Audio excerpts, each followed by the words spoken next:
Bonjour à tous. Aujourd'hui, ce cours va porter sur les blessures de l'âme.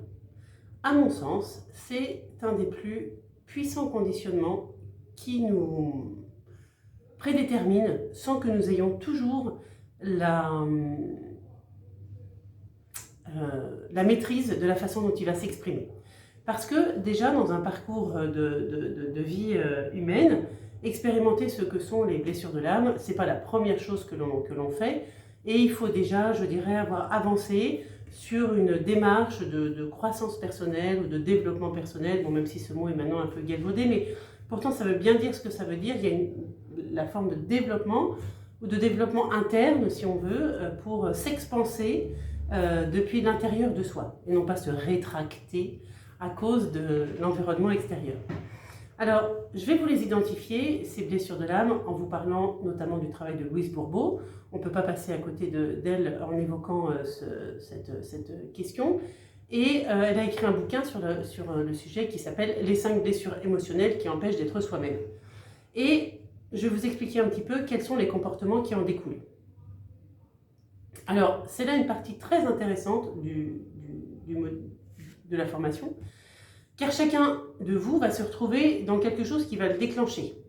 Et c'est là la continuité de l'amorce du travail qui s'est déjà engagé dans les modules précédents, qui ont dû quand même vous secouer un peu et mettre en lumière peut-être des choses dont vous aviez sous-estimé l'importance.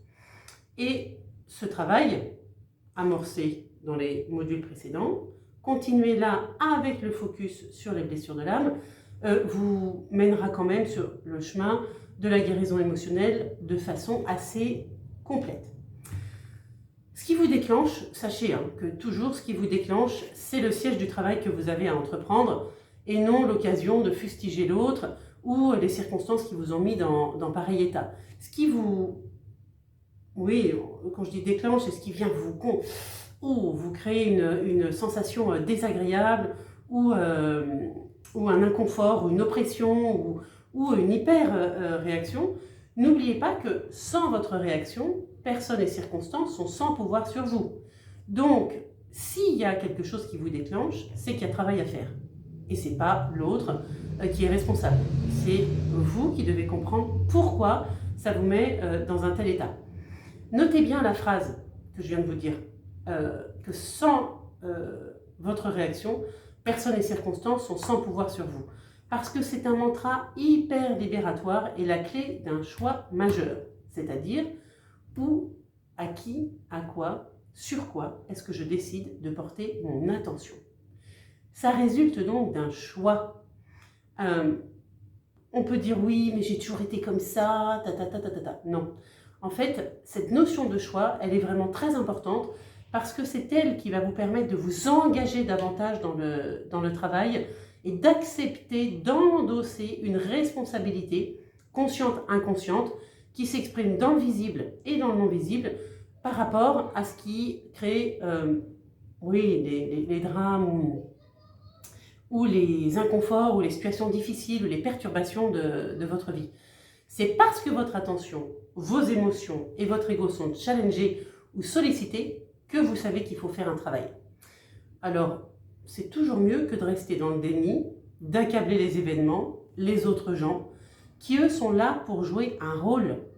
En fait, mettez-vous bien ça dans la tête, si vous prenez un tant soit peu de recul, vous comprendrez que ces personnes ou ces circonstances, ils ont le rôle de déclencher le travail chez vous, quelle que soit la situation qui est envisagée. Donc, en prenant ce recul, vous vous dites, tiens, mais une telle m'a dit ça, et une telle m'a dit ça, et machin m'a fait ça. Enfin, vous avez considéré qu'il vous avait fait ça, alors que lui, peut-être de son point de vue, c'était pas la même chose. Mais ça, si vous les considérez comme des gens qui jouent un rôle pour vous faire avancer, vous ne donnez plus jamais le même poids aux événements qui viennent vous contrarier. Est-ce que vous comprenez cet aspect-là? C'est vraiment très très important. Déjà, dans ces 5 ou 7 premières minutes, vous voyez qu'avec cette phrase, sans ma réaction, personne et circonstances sont sans pouvoir sur moi. Vous pouvez l'écrire sur votre frigidaire, l'écrire sur les murs de votre chambre, sur les murs de votre cuisine, où vous voulez, mais regardez cette phrase, regardez ces mots, regardez ce que ça vibre, parce que ça vous met en face de la façon dont vous réagissez.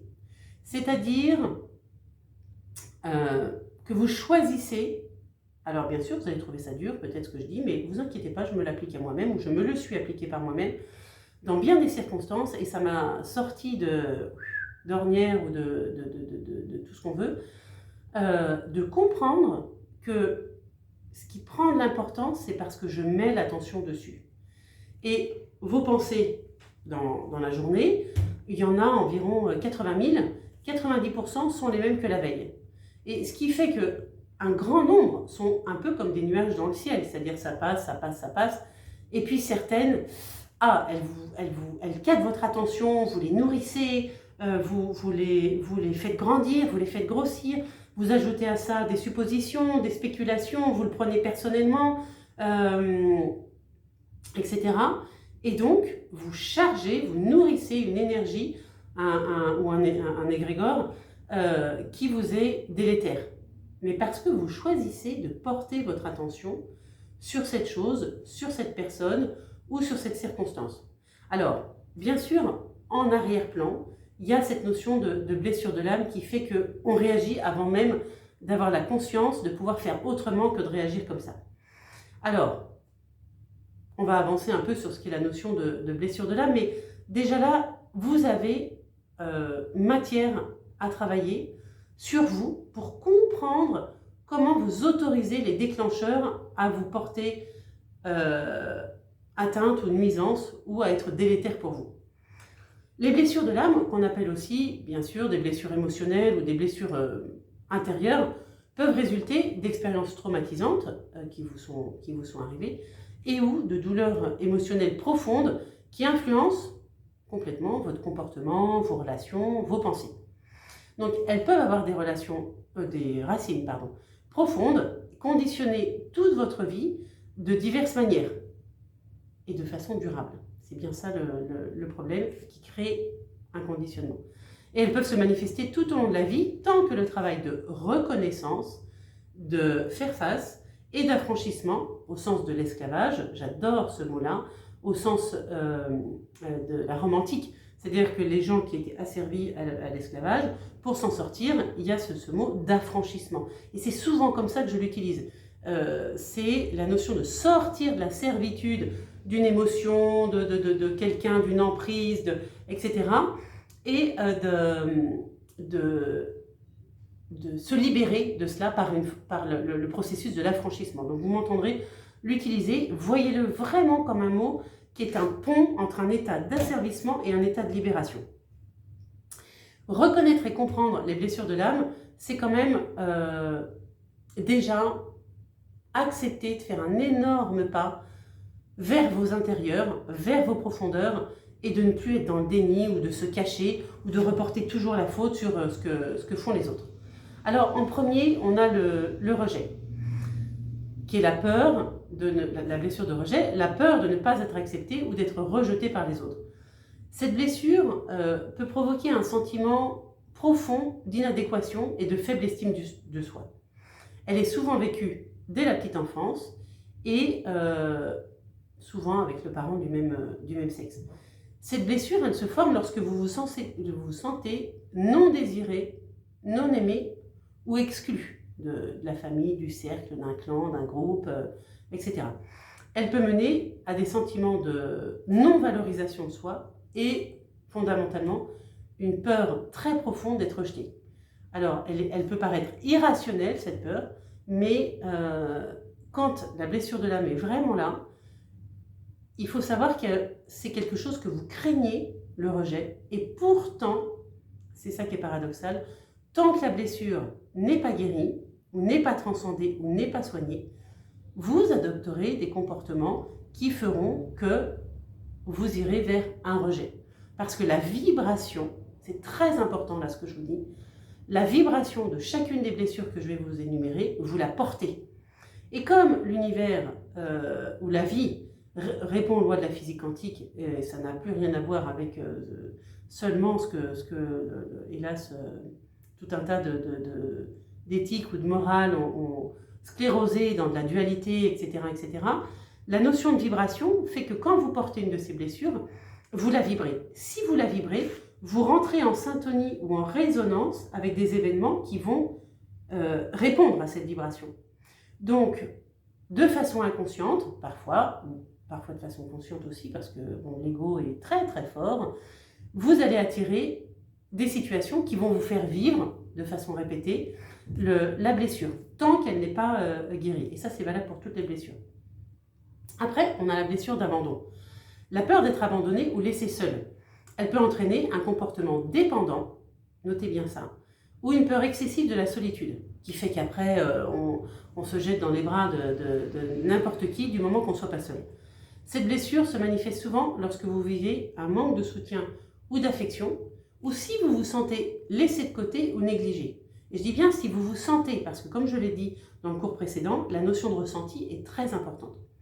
Cette blessure peut causer une forte dépendance émotionnelle et vous faire des choix relationnels, amicaux ou amoureux, qui sont vraiment au détriment de vous, mais qui vont répondre à cette peur de l'abandon.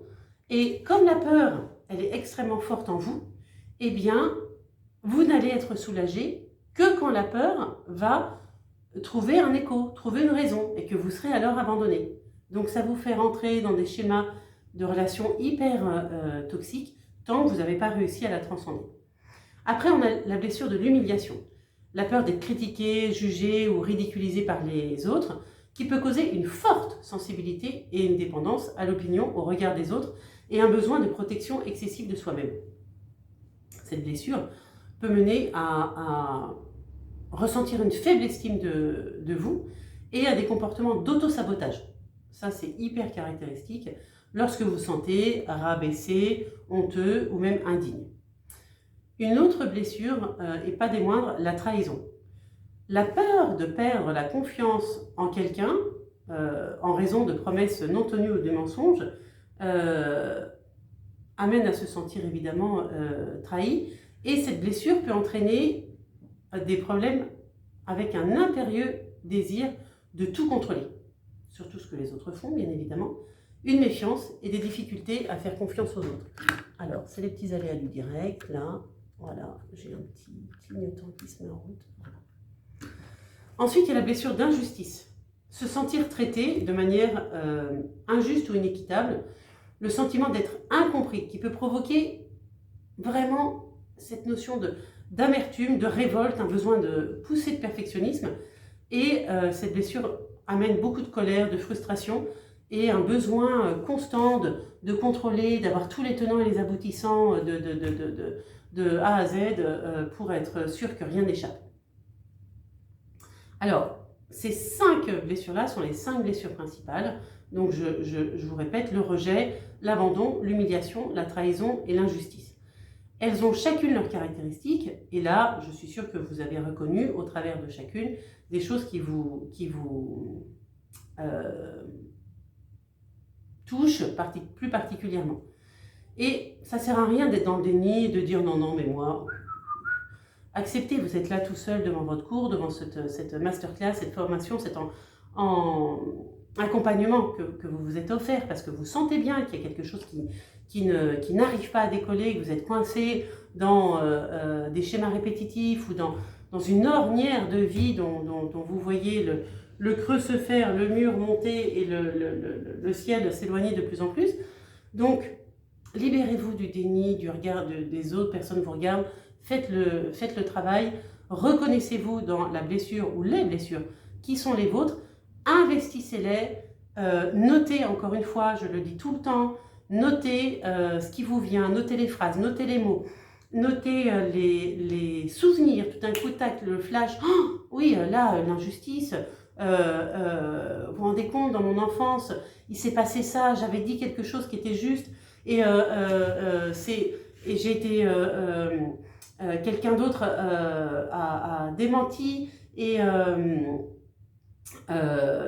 la situation est devenue injuste, et vous êtes révolté depuis votre enfance par ce truc qui a cristallisé quelque chose en vous et qui a créé un prisme par lequel vous voyez ce qui se passe autour de vous. Et donc, un conditionnement hyper délétère. Alors, d'autres approches aux perspectives psychologiques, spirituelles ou même philosophiques, ont développé, alors je ne vais pas dire des blessures secondaires, mais d'autres blessures ou traumatismes de l'âme. Alors, la honte, par exemple, et ce n'est pas des moindres, la honte, parce que certains la considèrent, ou soi-même on peut la considérer comme une émotion hyper destructrice qui cause des blessures profondes et durables. Des blessures d'enfants qui ont honte, ça fait des adultes très repliés sur eux, un petit peu comme ça, avec toujours cette espèce d'empreinte sur le visage de l'enfant qui aurait fait pipi au lit quand il est grand, et au lieu d'être accompagné dans quelque chose de doux, s'est trouvé moqué, ou s'est trouvé raillé, ou etc., ou des choses comme ça. Et la honte, elle touche quand même à la perception de soi et peut entraîner un sentiment de dévalorisation extrême. Ensuite, on a la culpabilité. Elle est souvent liée à des actes comme perçus mauvais ou erronés. Elle peut ronger une personne de l'intérieur et causer une grande détresse émotionnelle. Mais n'oubliez pas, mais ça fera l'objet d'autres cours, que la dualité n'existe pas. Donc la culpabilité, tout ça, les actes qui sont bien, qui ne sont pas bien, en vrai, ça n'existe pas. C'est simplement que la dualité a été créée par une vision hyper étriquée de la morale ou de la religion, hélas, là où certains sont pourtant des grands penseurs avec des préceptes merveilleux. Mais ce que l'homme en a fait, c'est un espèce de conditionnement bas de plafond pour maîtriser les gens. Et installer la dualité, c'était génial pour créer la culpabilité, pour étiqueter ça c'est bien, ça c'est mal, pour que les uns jettent l'opprobre sur les autres, qu'il y en ait qui se sentent tout propres par devant et puissent se sentir fondés ou légitimes à dire des choses sur les autres. Tout ça c'est de la foutaise, pardon, mais j'assume. Et ça crée voilà, ce genre de blessures qui sont hyper délétères, mais hyper délétères à vivre. Ensuite, on a la peur. En tant que réponse à une menace perçue, la peur peut laisser des traces profondes, surtout si elle est constante ou liée à des traumatismes répétés. Des enfants qui grandissent dans la peur, ça fait des adultes qui ont peur et qui sont là tout le temps à anticiper toute situation avec que les choses négatives qui pourraient... Ah oui, mais moi j'ai peur que ça n'aille pas, j'ai peur qu'on crève sur la route, j'ai peur que...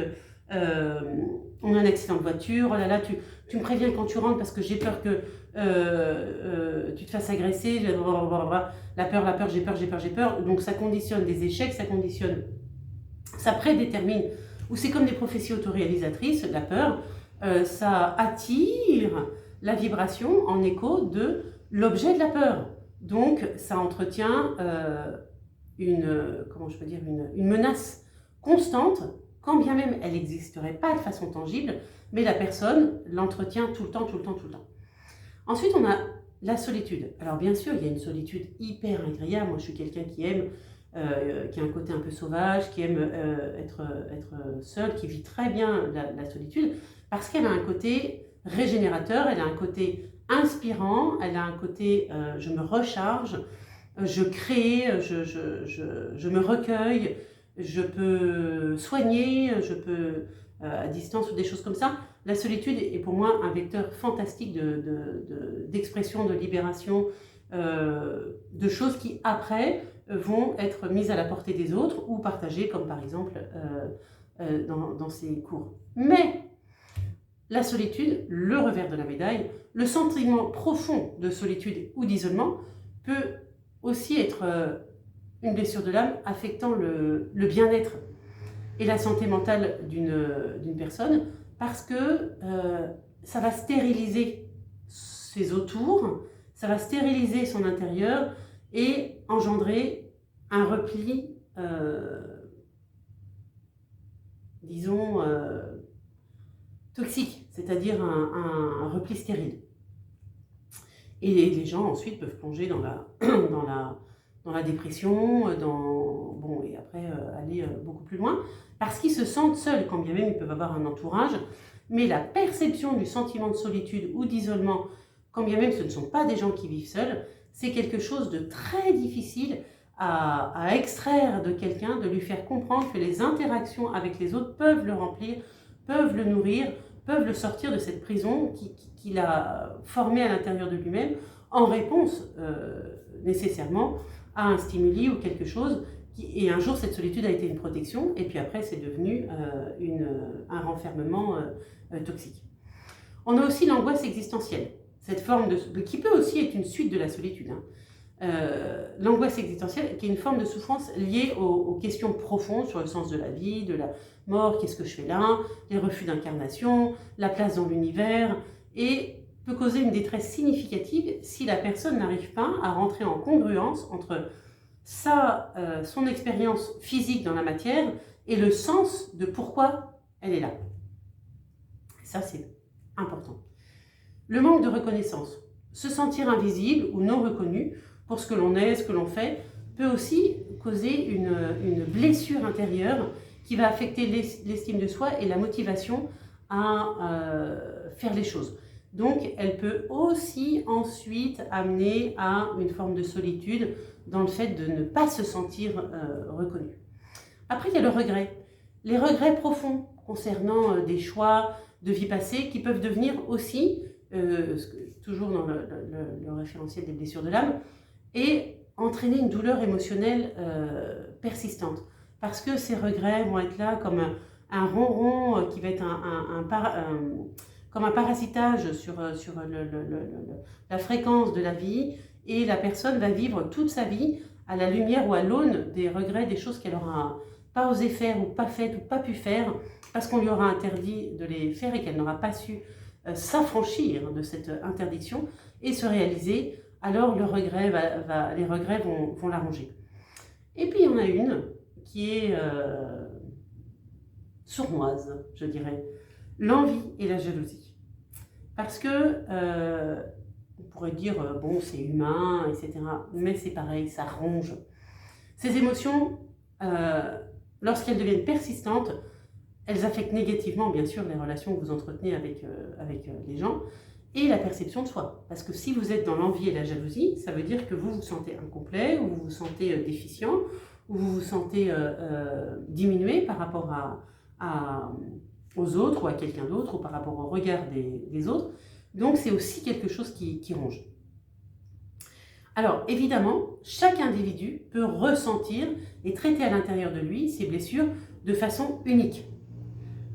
C'est pas protocolairement et des cases qu'on coche qui font que vous, ce sera recette numéro 1, vous, ce sera recette numéro 22.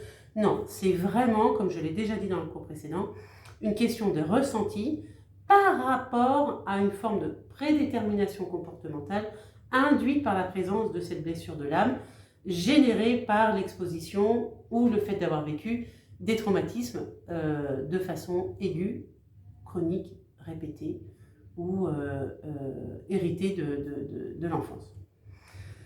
Alors, la reconnaissance et la guérison de ces blessures, ça passe d'abord par un travail introspectif, bien évidemment. Encore une fois, ce n'est pas de jeter l'opprobre ou la responsabilité à quelqu'un d'autre, c'est d'accepter de reconnaître qu'on donne le pouvoir à cette chose de nous conditionner pour vivre une vie rongée ou tronquée ou diminuée par le prisme de ces blessures. Il faut aussi une volonté de transformation personnelle, un travail de prise de conscience important, absolu. Je dirais l'acceptation et le pardon sont des clés dans ce travail de prise de conscience. Bien sûr, il peut y avoir un accompagnement thérapeutique individualisé, et là, on peut se rencontrer ou faire des visios dans le cadre d'une démarche que vous voudriez faire pour approfondir, si vous avez besoin, le travail suite à cet accompagnement, parce que vous auriez mis en lumière des choses et que vous auriez besoin de quelques séances pour finir de transcender la chose et reprendre votre souveraineté, reprendre votre liberté dans votre propre vie. Déjà, tous les modules que vous allez suivre là vont vous permettre de faire un travail extrêmement fort, extrêmement puissant, de reconnaissance, de mise en perspective et d'éloignement d'un grand nombre de choses.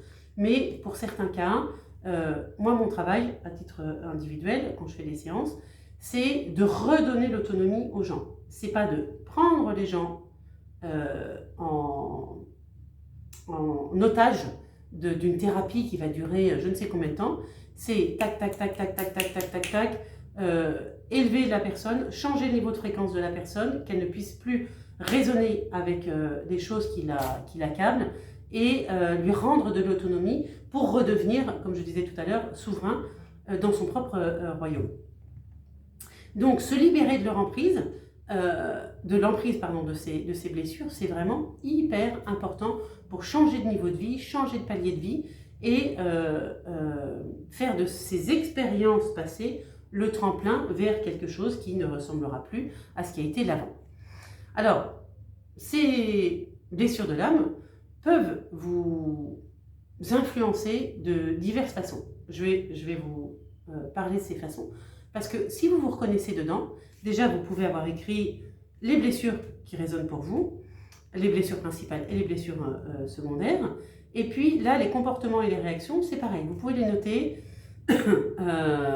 et écrire en face dans quelle situation, avec qui, à quel endroit, comment vous êtes amené à réagir de la façon dont je vais vous parler par rapport au stimulus qui vous est présenté.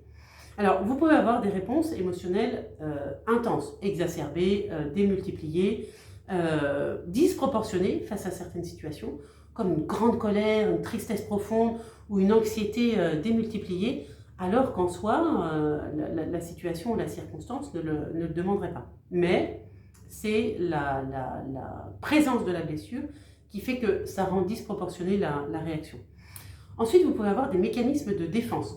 Pour se protéger de nouvelles blessures, certaines personnes peuvent développer des mécanismes de défense tels que l'évitement, le déni ou la projection par exemple. Donc ça fait se cacher pour ne pas voir et se créer un voile d'illusion protecteur, évidemment, qui par la suite s'avérera non profitable, mais qui sur l'instant peut être une soupape de survie. Après, dans les relations interpersonnelles, les blessures émotionnelles affectent la façon dont vous vous connectez aux autres. Une difficulté à faire confiance, par exemple. Les blessures passées peuvent rendre difficile la construction de relations de confiance aux autres. Donc ça, c'est un point extrêmement important parce que ça vous affecte dans le professionnel, dans la sphère amicale, surtout dans la sphère amoureuse ou même dans la sphère de parentalité. Et c'est très destructeur pour des enfants qui ressentent qu'ils n'aient pas la sensation d'avoir la confiance des parents. Alors bien sûr, ils peuvent faire des âneries et la perdre, mais ne pas l'avoir de principe parce que les parents ont une difficulté à faire confiance du fait de l'héritage, des blessures, de la c'est hyper délétère pour des enfants. Donc, pensez que votre difficulté à faire confiance n'est pas toujours seulement une protection, mais ça fait aussi du mal aux autres que vous pénalisez avec cette réaction. Après, vous pouvez avoir des modèles de relations dysfonctionnelles. Les personnes blessées répètent inconsciemment, tant que ce n'est pas transcendé, des schémas relationnels toxiques ou malsains. Après, vous avez la méfiance et la peur de l'abandon. Une personne qui a vécu des trahisons peut avoir du mal à faire confiance aux autres et à s'engager dans des relations intimes. Là, on est dans quelque chose qui pourrait être un pendant de la difficulté à faire confiance, mais qui est teinté de cette peur de l'abandon qui va amplifier le phénomène avec une peur intense, qui va faire que la personne va être là hyper dépendante de l'autre, sans arrêt à chercher des explications, à être même étouffant avec l'autre, pour s'assurer que l'autre en permanence l'entoure de sa présence, de son attention, dont tous les actes convergent vers la personne qui a peur de l'abandon. Et ben, ça crée en général l'effet évidemment inverse. Mais pourtant, c'est un mécanisme de défense. Après, il y a aussi l'attachement excessif qui découle également de ce que je viens d'expliquer, mais ça peut se prendre de façon séparée, quand bien même on pourrait voir que c'est des blocs qui peuvent se mettre ensemble, bien sûr. Alors je ne souhaite pas que tout le monde ait toutes les choses rassemblées en lui, mais on peut les séparer en fonction de la blessure et des mécanismes de défense que les personnes ont élaborés. L'attachement excessif fait que par rapport à une peur intense de l'abandon, parce que c'est souvent dans le cadre de cette blessure-là que ça va s'exprimer, peut pousser quelqu'un à s'accrocher désespérément à des relations hyper toxiques, mais elle ne va pas pouvoir les quitter parce que tant qu'elle n'a pas transcendé la blessure de l'abandon, il va falloir qu'elle soit abandonnée et abandonnée et abandonnée jusqu'à ce qu'un jour il y ait un déclic qui se fasse et que ce soit la fréquence de la blessure de l'abandon soit guérie pour qu'elle n'ait plus besoin d'avoir ces comportements toxiques, pour elle et pour les autres bien sûr. Alors, on a aussi des comportements défensifs. Les blessures peuvent mener à des comportements protecteurs, mais qui vont s'exprimer dans une forme d'agressivité ou la manipulation pour se protéger de nouvelles douleurs. Et là, la manipulation, c'est extrêmement pervers. Alors, il y a une notion hyper à la mode qui est je suis avec un pervers narcissique, j'ai été avec un pervers narcissique, mon mec est un pervers narcissique, ma femme est un pervers... Bon, alors, très bien. Mais la notion de manipulation, parce que je suis avec un manipulateur ou avec une manipulatrice, etc. etc. Alors, c'est vrai, tout ça, là, sur les rapports de couple, etc., je ferai d'autres cours là-dessus. Mais quand je parle de la manipulation là, c'est une manipulation pour pouvoir avoir la main sur la personne pour ne pas se sentir en danger par rapport à la blessure dont la personne serait atteinte. Vous voyez que c'est encore différent de la manipulation de quelqu'un qui le fait sciemment pour pouvoir soumettre l'autre à comment dirais-je, une position dont celui qui manipule jouit de l'autre, du pouvoir sur l'autre, etc. C'est encore d'autres choses. Dans l'estime de soi et l'identité, évidemment, ces blessures-là amènent une estime de soi diminuée. Les expériences traumatisantes, si vous avez subi des situations identifiées comme des abus émotionnels, vont vous affecter dans l'estime que vous avez de vous et l'image que vous avez de vous, menant à un sentiment d'infériorité ou d'insuffisance. Les blessures de l'âme peuvent altérer toute la perception de vous-même et alors vous vous sentez indigne d'amour ou croyez mériter les mauvaises choses qui vous arrivent. Ça, c'est aussi hyper important. Mériter, ou penser, ou croire mériter les mauvaises choses qui vous arrivent, fait que vous entretenez, vous déroulez le tapis rouge pour que ça continue d'arriver puisque vous croyez que c'est ce que vous méritez. Donc, hop, en écho à ça, il vous arrive encore des mauvaises choses, et vous êtes en permanence dans « bah oui, mais je mérite ça, bah oui, mais je mérite ça ».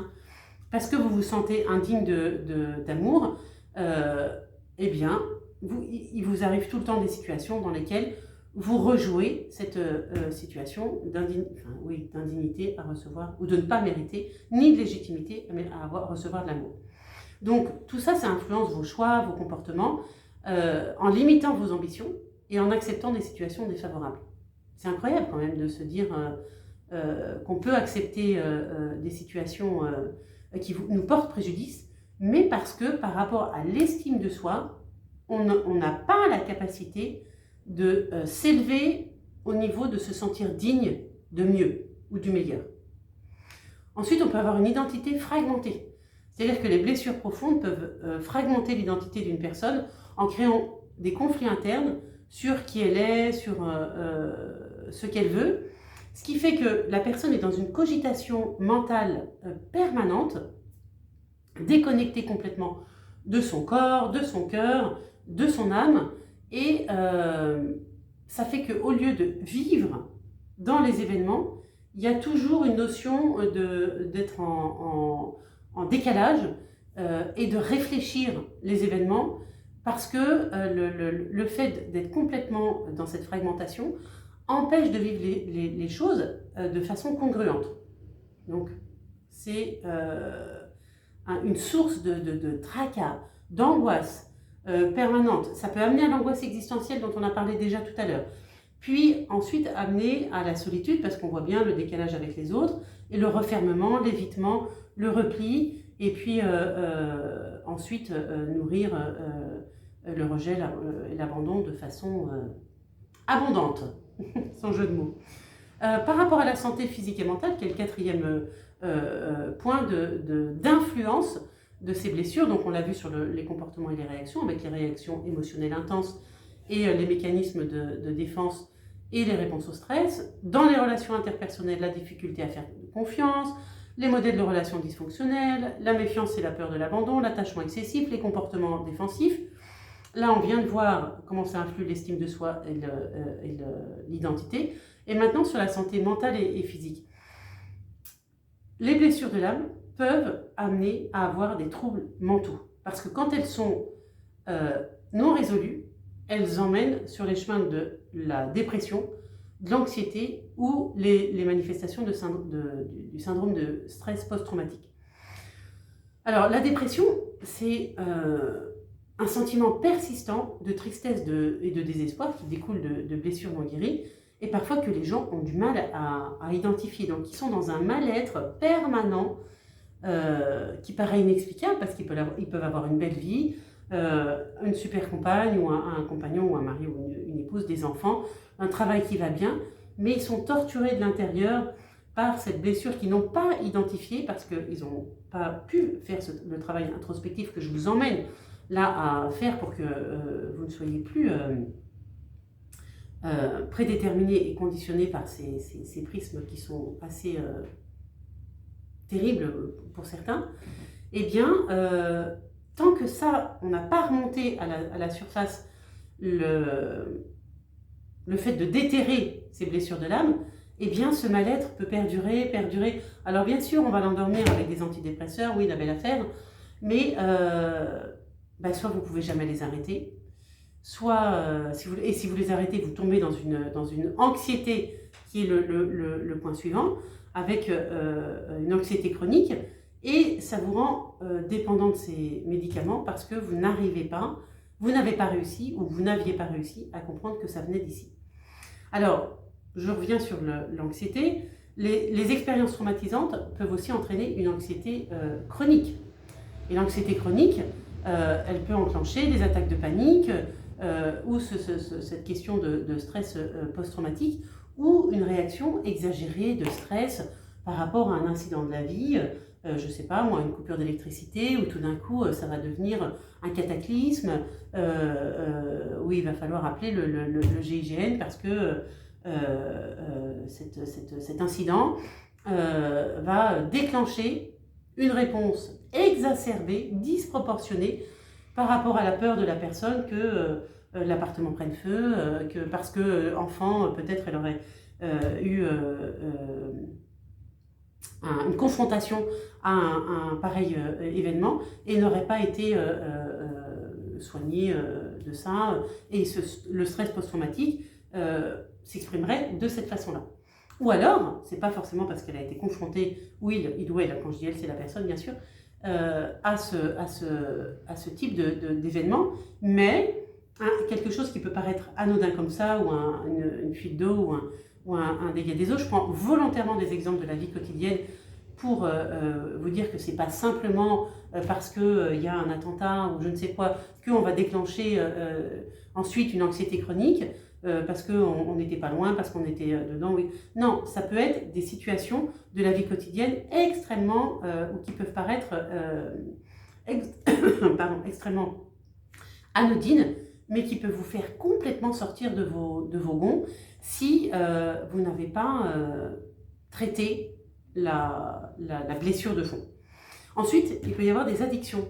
Pour fuir la douleur émotionnelle, certaines personnes peuvent se tourner vers des substances ou des comportements addictifs. Alors les substances, bien évidemment, l'alcool, la drogue, les médicaments, les comportements addictifs, la boulimie, les comportements d'addiction au sexe, aux jeux vidéo, toute addiction qui permet de fuir la réalité et de s'échapper dans un monde, mais ça rattrape toujours, ça rattrape toujours. Et puis dans les manifestations physiques, les émotions non résolues, dues à ces blessures et à ces conditionnements, peuvent se manifester physiquement en faisant apparaître des symptômes, des douleurs chroniques, des maladies psychosomatiques ou d'autres problèmes de santé qui surgissent de nulle part, alors qu'on vous voudra toujours soigner à coup de médicaments, de paracétamol, de pansements de ci, de là, mais qui sont le hurlement de détresse de l'âme par le corps pour vous dire ça va pas, tu fais fausse route, vous faites fausse route, il faut vraiment faire autrement. Donc, ne prenez jamais à la légère une manifestation physique ou un problème de santé émergent. Ce n'est pas toujours une question de simple médecine. Bien sûr, allez voir un médecin, bien sûr, consulter, tout ça, prenez tous les rendez-vous que vous voulez. Mais faites un travail de prise de conscience de ce qui ne va pas dans votre vie, dans les sphères professionnelles, amoureuses, parentales, amicales, parce qu'il y a des troubles qui se répètent, des problèmes, des ci, des là, ah c'est toujours comme ci, oh, je suis toujours comme là, oh, je suis toujours rejeté, c'est toujours injuste, et blablabla, qui vont finir par créer un amoncellement d'émotions refoulées dans votre corps, qui pour ressortir va être obligé d'allumer un symptôme et de créer un problème de santé. Donc bien sûr allez consulter, mais n'oubliez pas toute la partie psycho-émotionnelle, psycho-énergétique en lien avec la symbolique d'une maladie. Alors, toutes ces blessures vont aussi se répercuter sur les prises de décision et les objectifs de vie. En ce sens que ça va les influencer, bien évidemment, puisque c'est un prisme par lequel vous prenez ce qui se présente à vous. Et donc ça va influencer vos décisions et vos comportements de façon subtile et aussi significative. Alors, l'évitement, par exemple. Par peur de l'échec ou du rejet, une personne peut éviter de prendre des risques ou, pire, de saisir des opportunités. Parce que comme ça, elle est confrontée à rien de ce qu'elle ne connaît pas. Et donc, mécanisme de protection maximale, surtout ne pas saisir d'opportunités, on ne sait jamais, ça pourrait mal tourner. Ensuite, il y a l'autodestruction. Les comportements autodestructeurs peuvent survenir comme une procrastination lourde, sévère, ou l'autosabotage. Oh, ça c'est épouvantable, l'autosabotage. Parce que inconsciemment, les personnes peuvent saboter leurs propres efforts pour éviter une possibilité d'échec ou de déception. Vous voyez comme c'est hyper retors. Hein. On peut aussi avoir la recherche de validation, c'est-à-dire qu'une personne peut rechercher constamment une validation externe pour combler un vide intérieur laissé par des blessures d'enfance. Donc la recherche de validation, c'est en permanence être là, regardez-moi, voyez-moi, attirer l'attention. Et parfois c'est pareil, pour attirer l'attention, ça va déclencher des problèmes de santé quand la personne n'arrive pas par elle-même, en étant ce qu'elle est, à attirer l'attention. Ensuite, on peut avoir des décisions qui sont influencées purement par la peur, parce que la peur de revivre des expériences douloureuses va influencer des décisions importantes dans la vie, comme des choix de carrière, des relations ou des lieux de vie. Ensuite, ces blessures affectent aussi, en 6e domaine, la spiritualité ou la vision du monde. Parce que ça peut vous emmener à une perte de sens fondamentale ou une perte de la foi. Alors, je ne parle pas de foi religieuse, hein, mais de la foi dans ce que vous êtes. Ça va affecter votre vision de la vie, la vision des autres que vous avez et la vision de vous-même surtout. C'est ça qui est le plus important et qui va se refléter dans vos actes, dans vos décisions, dans vos choix.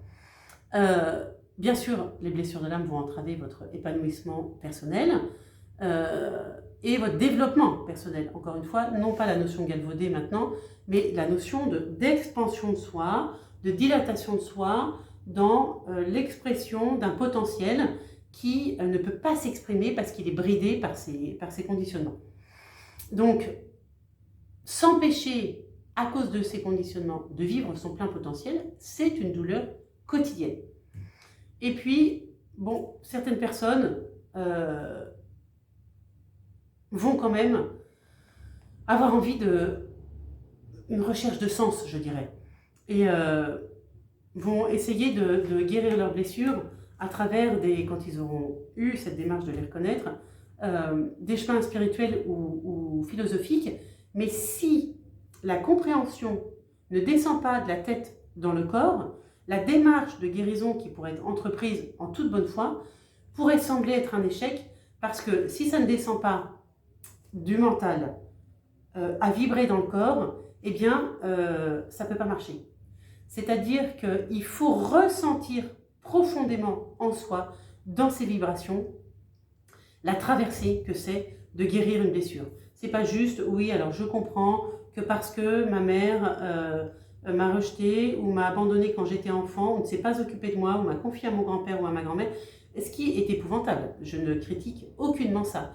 Mais se contenter de comprendre des causes externes, d'en faire un enfer et un enfermement, j'aime bien choisir les mots parce que c'est vraiment là hyper parlant, ça ne va pas vous suffire. Ça va vous faire tourner dans quelque chose qui va rester à un niveau vibratoire, celui du problème.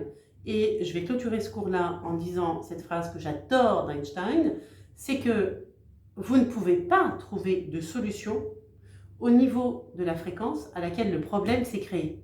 Donc, regarder les causes externes, c'est très bien. Les comprendre, c'est très bien aussi. Mais s'arrêter là, c'est, je ne vais pas dire le pire que vous puissiez faire, mais c'est encore une fois vous sanctionner. Parce que vous allez avoir cette compréhension et vous allez sans arrêt balancer, bah oui, mais j'ai compris que c'était ça, mais ça ne va pas changer ce qui se passe dans votre vie parce que vous n'aurez pas changé votre vibration et votre fréquence intrinsèque, la fréquence de ce que vous êtes, la fréquence de ce que vous vibrez, de ce que vous rayonnez. Donc, si vous tournez en rond au niveau du problème avec les causes du problème, et que vous êtes au niveau de cette fréquence-là, il faut, soit par un accompagnement individuel, soit parce que, au travers de tous les cours là que vous allez suivre, vous allez comprendre que aller chercher les causes dans la partie non visible de ce que vous êtes et pourquoi vous avez autorisé ces causes à exister en dehors de la sphère externe, parents, circonstances, éducation, etc. Parce que c'est seulement une partie des causes. Hein. Vous avez la partie non visible de ces causes dont vous avez la responsabilité, que vous avez laissé. Alors quand je dis vous avez laissé, c'est pas vous êtes dans la complaisance de les laisser s'installer, quand bien même parfois il y a des bénéfices secondaires qui fait qu'on persiste à les laisser exister, mais là c'est de comprendre à partir d'un ok, j'ai compris dans ma tête, tac tac tac, événements, circonstances, super, mais ça ne me suffit pas, je veux maintenant descendre en moi, comprendre pourquoi j'ai accepté ça, pourquoi j'ai laissé faire ça, pourquoi j'ai donné un accord ou la main à la chose et descendre à un niveau intérieur de compréhension de l'installation et de la permanence, de la persistance de ces blessures. Est-ce que vous comprenez là le travail que ça vous demande de faire? Et c'est pour ça que j'ai créé cet accompagnement. Parce que souvent, on s'en limite à, oui, alors, sur un superbe tableau, le père, la mère, les frères, les sœurs, les ancêtres, les ci, les là. Oui, mais moi, ce que je vous demande, c'est de reprendre votre responsabilité dans une acceptation tacite, implicite, inconsciente et dans l'invisible des choses qui font que les racines sont là-bas et que c'est à partir de l'intérieur de vous que ça peut se guérir. Alors, je vous laisse.